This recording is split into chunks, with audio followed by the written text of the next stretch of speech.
প্রিয় দর্শক, আসসালামু আলাইকুম। দর্শক, আপনাদের প্রীতি ও শুভেচ্ছা জানিয়ে শুরু করছি আমাদের আজকের প্রতিবেদন। তো দর্শক, আজকে আমরা এক অসহায় মেয়ের গল্প তুলে ধরব, যার নাম হচ্ছে উর্মি আক্তার। উর্মি আক্তারের বিয়ে শাদী হয়নি। উর্মি আক্তারের পরিবারে মা আছে, বাবা আছে, ছোট একটা ভাই আছে। ভাই মাদ্রাসায় পড়ে।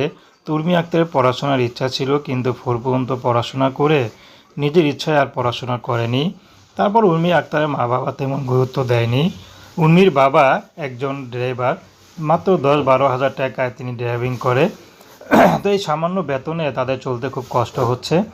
তার মধ্যে উর্মি আক্তারের পড়াশোনা বন্ধ। এখন বিয়ের বয়স হয়েছে, বিয়ে শাদী দিতে হবে, কিন্তু উর্মি আক্তার বাবা যে বিয়ে দিবে সে ব্যবস্থা করতে পারছে না।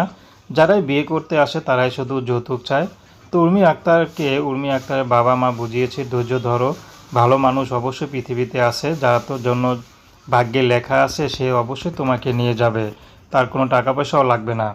তো উর্মি আক্তার এখন ইউটিউবে এসেছে, যদি ভালো একটা মানুষ পায় তাহলে বিয়ে শাদী করবে। উর্মি আক্তার যেখানে বাবা মার মুখের দিকে তাকিয়ে কখনো প্রেম ভালোবাসাও করেনি, চেয়েছিল বিয়ে শাদী করতে বাবা মার পছন্দে, কিন্তু বাবা মা পাচ্ছে না।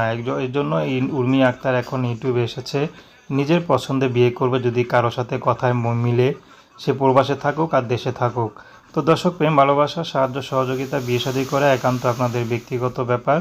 আসুন আমরা 5 ওয়াক্ত নামাজ পড়ি, দেশের সেবা করি। আসসালামু